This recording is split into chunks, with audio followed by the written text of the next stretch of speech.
Every culture on Earth has figured out the same basic idea.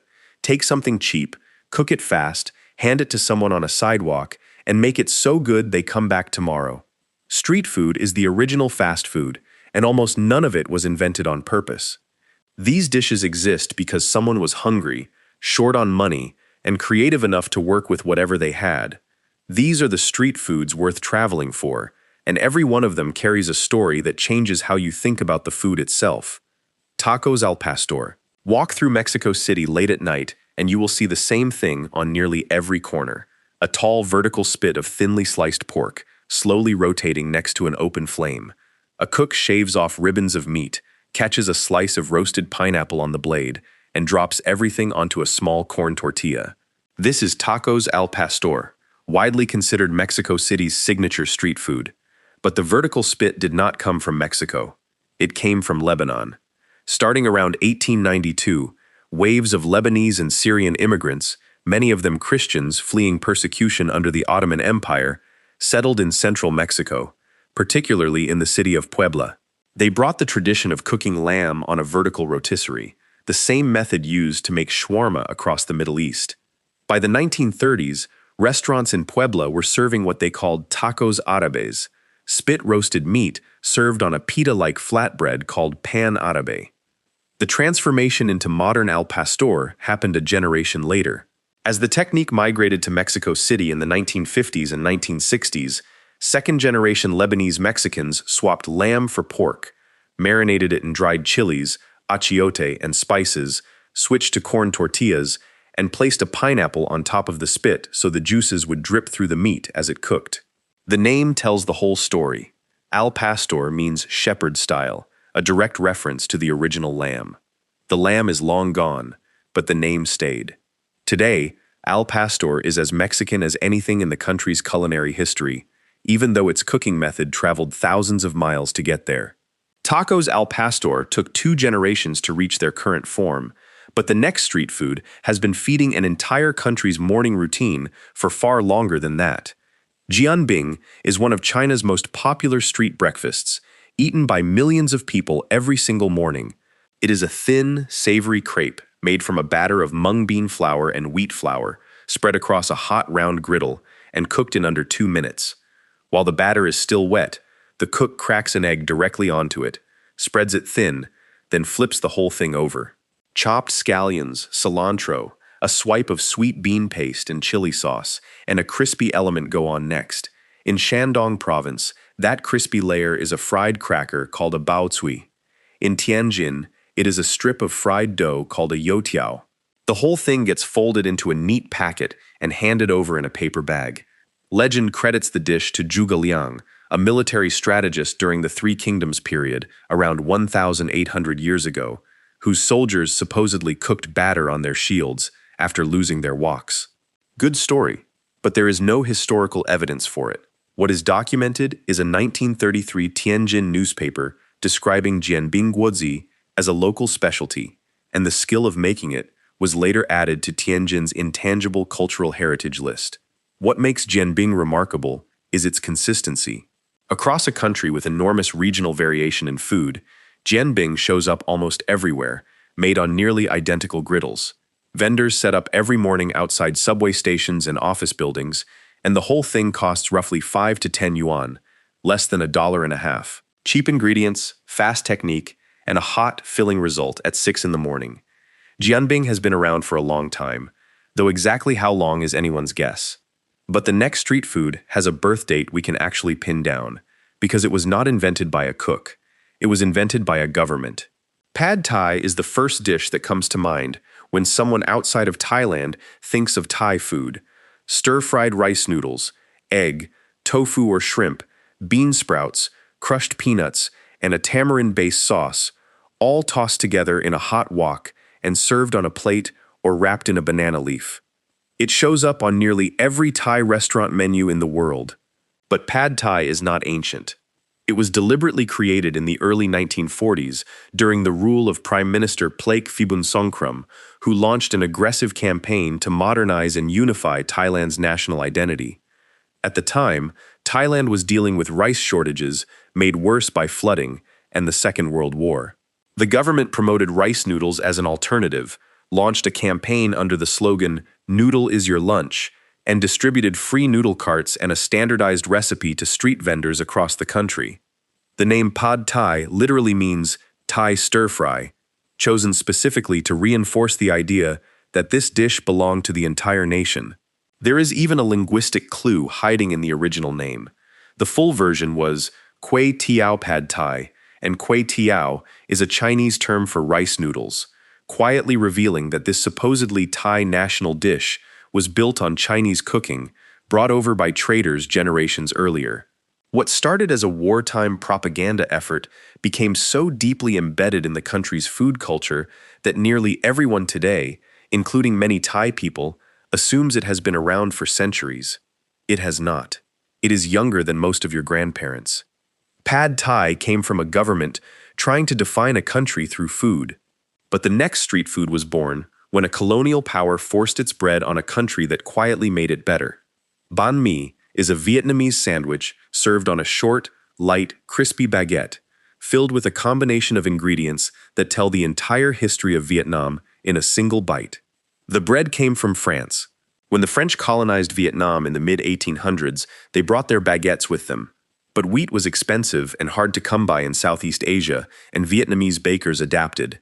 There is a popular story that they mixed rice flour into the dough to make it lighter, but the reality is more practical than that. Modern banh mi bread is made primarily from wheat flour. The lighter, crispier texture comes from different dough handling, steam during baking, and the humid tropical climate itself.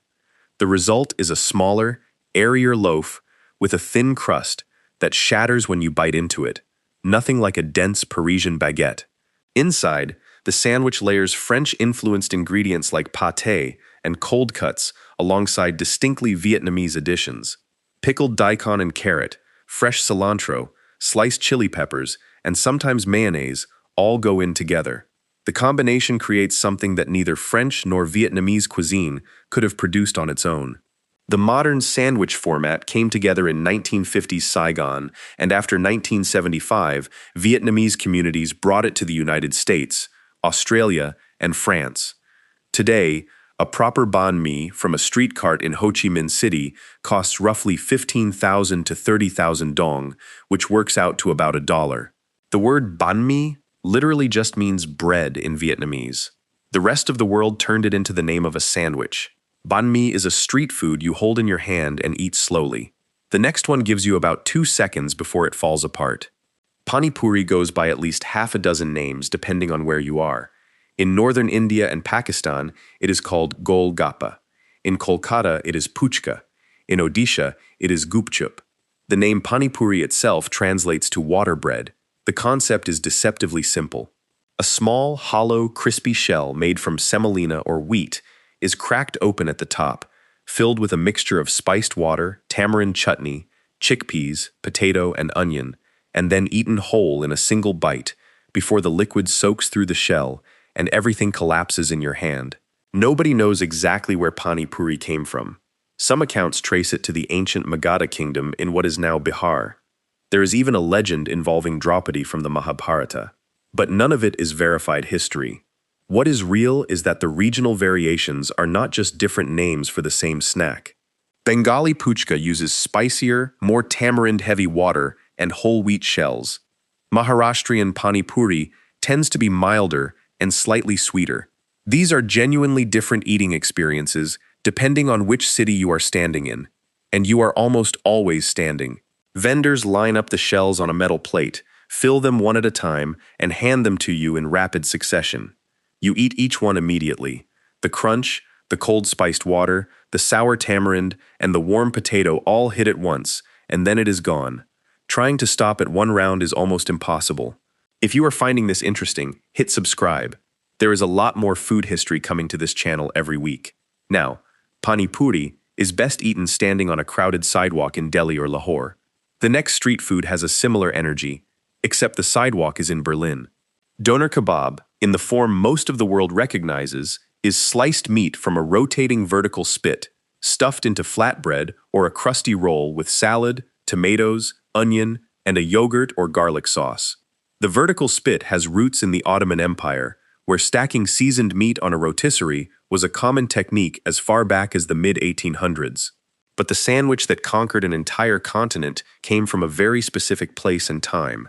In the 1960s and 1970s, roughly 876,000 Turkish workers migrated to West Germany as part of guest worker agreements. Turkish-owned food stalls in cities like Berlin began selling döner in bread as a quick, cheap, filling meal. Nobody can agree on who served the first one. A man named Kadir Nurman is often credited with selling döner sandwiches near Berlin's Bahnhof Zoo station in 1972, but at least two other vendors made similar claims, and Nurman himself never insisted he was first. Historians consider the question unanswerable, since bread and kebab had coexisted for centuries. What the German-Turkish vendors did add was the salad, the vegetables, and the yogurt and garlic sauces, which is why a Berlin döner looks nothing like the meat and onion Turkish original. From there, it spread across Europe faster than any other street food in modern history. In France and Belgium, they stuff fries inside the bread. In Sweden, the most popular pizza topping is döner meat. In the UK, it became the go-to meal after the pubs close. Today, Germany's döner industry generates roughly 2.3 billion euros in annual sales. The vertical spit is Ottoman, the sandwich is German-Turkish, and the rest of Europe made it their own. The döner built an entire fast food economy across a continent. The next street food did something similar inside a single Japanese city. Takoyaki are small round balls of wheat batter filled with diced octopus, pickled ginger, and green onion, cooked in a specially molded cast-iron pan and served hot with a sweet brown sauce, mayonnaise, bonito flakes, and dried seaweed on top. They were invented in Osaka in 1935 by a street vendor named Tomekichi Endo at his stall called Aizuya, which still operates today. Endo adapted an earlier dish called ragioyaki, named after the then-novel radio, which used a similar mold but was filled with beef and konjac. Inspired by the octopus tradition of nearby Akashi, Endo swapped the filling for diced octopus, enriched the batter with dashi and soy sauce, and the result caught on immediately. Osaka has been nicknamed the nation's kitchen, or Tenka no Daidokoro, since the Edo period, when the city served as Japan's central hub for rice trading and commerce. That name eventually grew to describe the city's food culture, built around eating cheaply, casually, and often while standing on the street.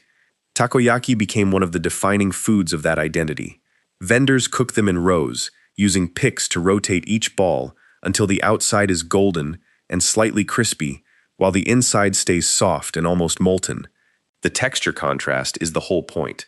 A light crunch, then hot, creamy batter and tender octopus. Today, takoyaki shops line Osaka's famous Dotonbori district, and many households own their own takoyaki pans at home. Takoyaki was born from a city's love of eating on its feet, but the next dish was born from something much harder. Bunny chow is a hollowed-out quarter or half loaf of white bread filled with curry, served in Durban, South Africa. The bread is the bowl.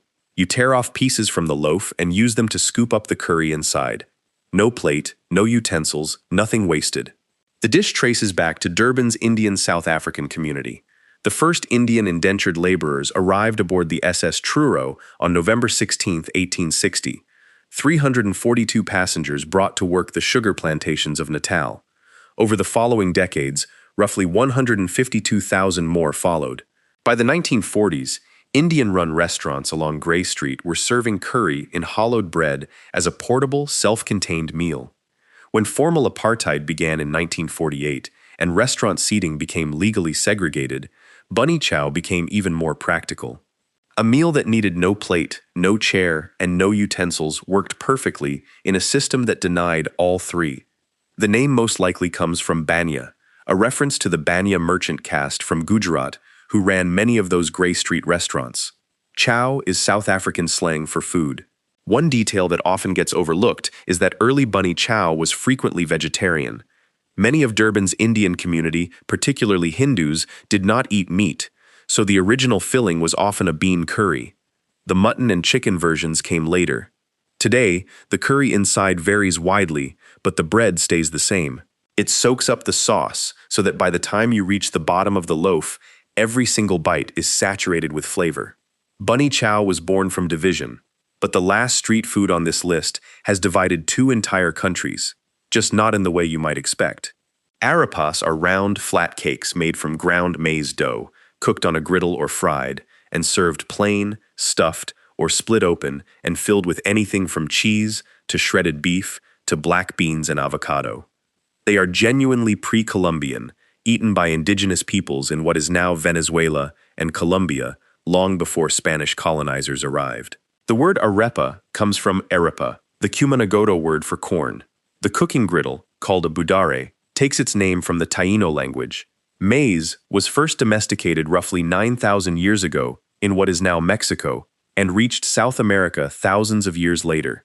Exactly when arepas took their current form is something nobody can pin to a specific date, despite popular claims of 3,000 years that trace back to unreliable sources.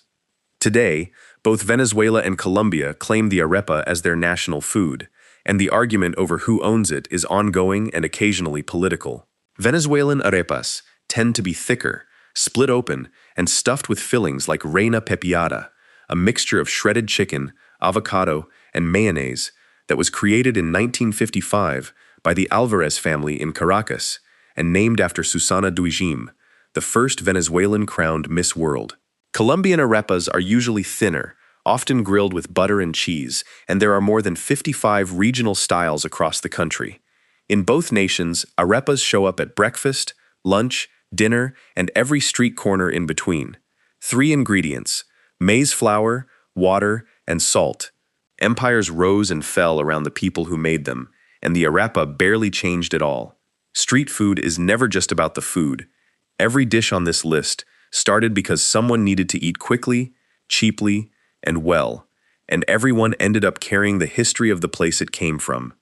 The taco that traces back to Lebanon, the sandwich from a colony, the bread bowl from segregation, the government noodle, the corn cake that outlasted empires. If you want to understand a city, skip the restaurant and find the nearest street cart. That is where the real story is.